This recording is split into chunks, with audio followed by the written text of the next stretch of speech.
I love this guy. He's so pretty. Well, these guys need a new home pretty soon. And I am still stuck on this background issue.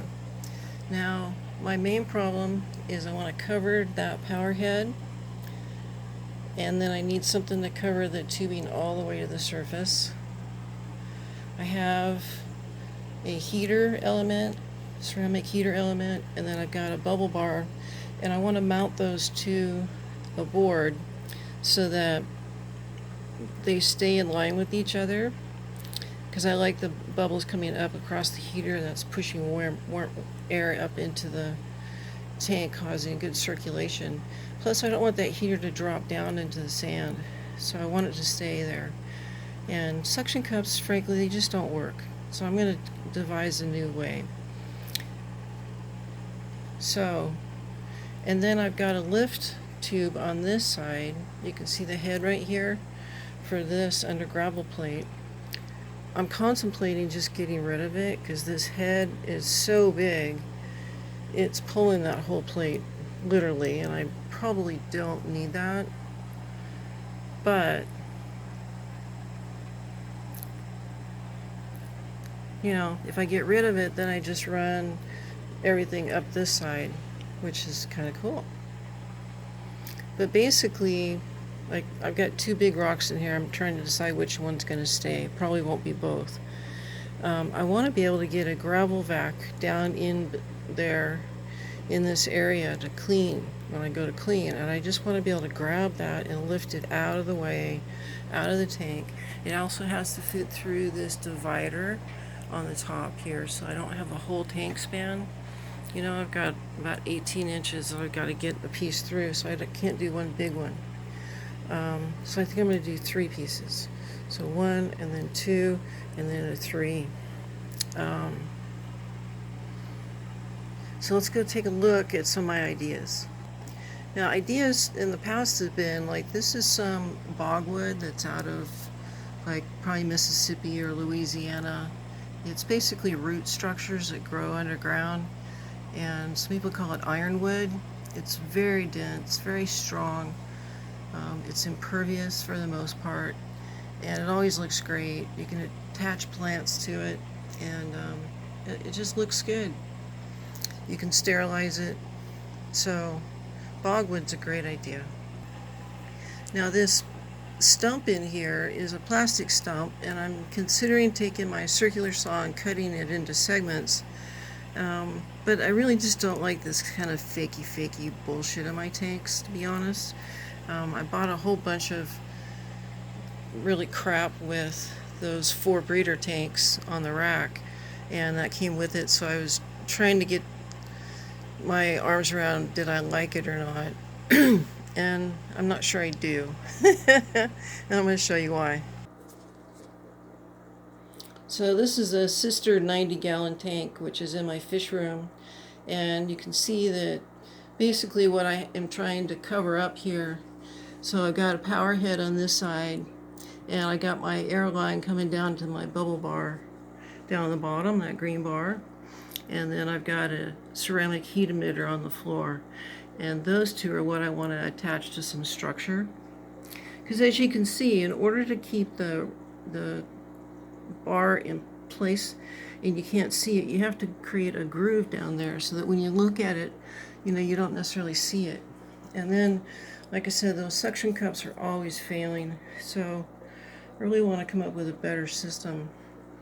And I really just need to hide that bottom part and then a channel for wiring and that to go up. And certainly this heater line, for example, can run this direction. And then here you can see there's that other lift tube on the other side. And once again, I might just take those out because these are some really big power heads. I mean, 35 watts. They are putting out a lot of water. Let's see, 2,500 liters an hour. That's massive water exchange. So I don't know that I need a lift tube. Maybe I'm just trying to do too much and just let that be enough. So that's good. This is some Douglas fir bark that I have, and I've got a lot of this. These are 2 chunks. They're about 2 feet high, and as you can see, they're pretty good size. That's probably 8 inches across. They're very thick. Very thick. That's probably 15-20 pound piece. It's been soaking. I've had it soaking for about a year to try to draw some of the tannins out of the wood so it would be less likely to leach into my water. Anyway, this is a potential wood for the tank, but this one is kind of cool. And see, this is kind of what it looks like before it gets wet right here. And I like this because this is a thin little veneer. I can make those thinner, that's true. This is an old cherry tree that was on the property here, and I could cut this off, and this has all like the branches that come out and that. Sand that down and put that in that corner to cover the power head, and then put some structures around it maybe. But then I'll have something to match on the other side. So I was thinking that this wood needed to come in the house so it could dry, so that I could potentially work with it however I am. And so I just grabbed some pieces, and these are just some pieces that I rough cut. This is a piece of oak, which will turn into something really nice. But here's some more of that bark that I had outside, some of the thinner stuff. So it's kind of a veneer. And this one's kind of cool because it's got an awful lot of texture. And that would look good in a tank.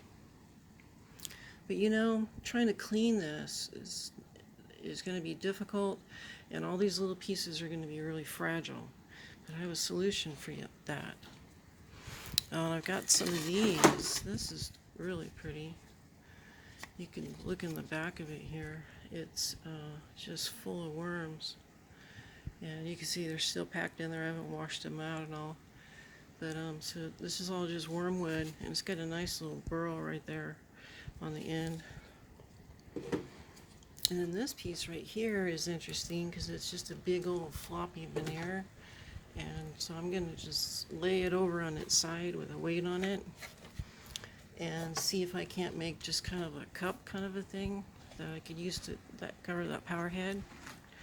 This, I collect wood of all kinds because I like to do projects like this. And I have a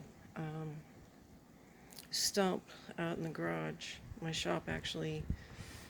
This is about a third of or half of a chunk, maybe quarter of a chunk. Anyway, I just pulled this off of it. You can see the back is really beautiful also. But wouldn't this be really nice with all its mosses in a tank? And as you can see, that's a pretty good size. Now I can take my grinder and go along these cut lines and kind of grind back and smooth back some of these harsh edges to ease them, make them look more natural, you know, something kind of along that line. That's easy enough, and I will do that. This one is a veneer back off of that cherry tree out there, and I'm thinking about this being kind of neat, because see how it's kind of cup shaped already? That would be kind of neat to cover things with. And then it tapers up. This whole piece is about 9 feet long, but I could use that to hide things inside of, and it's flexible enough that I could form it. So those are all some interesting ideas. I can't get rid of wood because there's always a project. But what I did is I cut out a piece of cardboard, which is roughly the dimension of my tank. And I've got another 2 inches or so up here. So I ran this piece a little long for that reason, and this piece is long for that reason. So what I'm thinking is take these two, put them together. That creates a little pocket for that power head, and then I'll cut some openings out of here for the jet to blow out. This piece, of course, would get cut off, so it would be flat, and then I would match this profile right here into that piece, so kind of scribe it to fit in. And of course run the planer over the top of this. This is some cherry, which is really pretty wood. But once I run through the planer, I could literally make that into a plank if I wanted. I just want to flatten it up. It's got chainsaw marks in it, so I'll clean that up. But this I could put my bubble bar on and my heater, and then this is a couple of veneer pieces actually that when they go back together, see when it goes back together I can line it up properly with some clamps, and it'll be a hollow tube inside basically for me to run things. Go all the way up to the top. So what I decided is, do I do wood bleach on this wood, scrub it up, try to pull out some of the color? How do I disinfect it? Do I put it in the oven and disinfect it first? Yes to both of those.